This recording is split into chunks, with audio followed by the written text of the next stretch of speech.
Enough is enough. The Menendez Tapestry. The Menendez brothers' defense was like a tapestry. It was made from threads that took months to weave into a coherent story for the first trial jurors. No single thread tells the whole story. Skeptics are fond of taking one piece of evidence, a single thread, and tugging at it, trying to unravel the whole tapestry. But one thread's absence would not even be noticed in the overall pattern. The tapestry gave me reasonable doubt then as a juror and still does today. Doubt that things happened as told by the prosecutors, that is.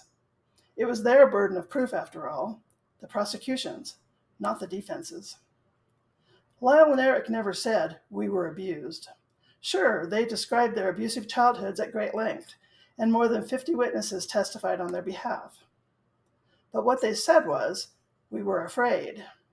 Not just in general, but at the precise moment of killing. They also didn't say we were right. Right, that is, that their parents were preparing to kill them at that precise moment.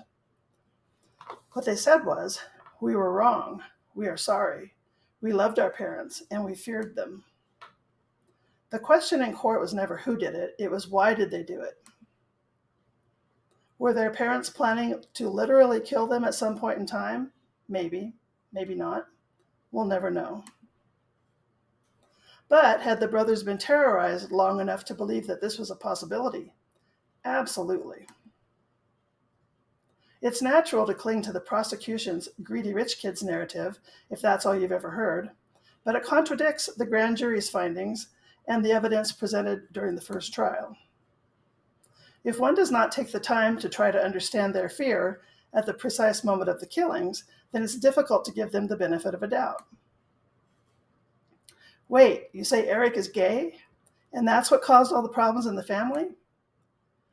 Really, Mr. Prosecutor, after all the other theories you've thrown up against the wall, hoping one of them will stick, this is your uncorroborated, last-ditch parting shot during closing arguments? Imperfect self-defense is the honest but unreasonable or mistaken fear that one's life is in imminent danger.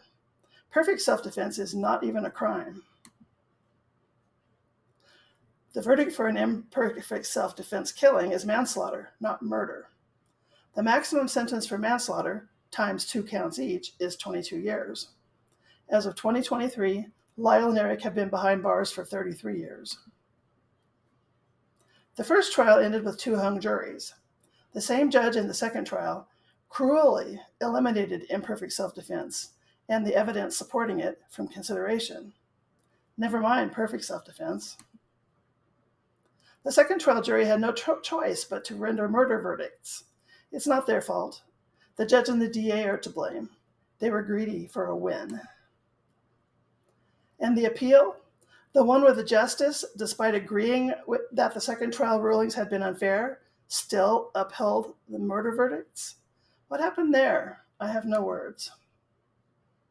Things have changed in the world. More people now understand the psychology of abuse, and laws have changed for kids like the Menendez brothers, but not for the Menendez brothers. Meanwhile, Lyle and Eric have not changed at all, except that they are older, wiser, and free in prison. They are happier there than they ever were at home, and they have contributed greatly to their prison communities. Still, enough is enough. 33 years is too long. Set them free.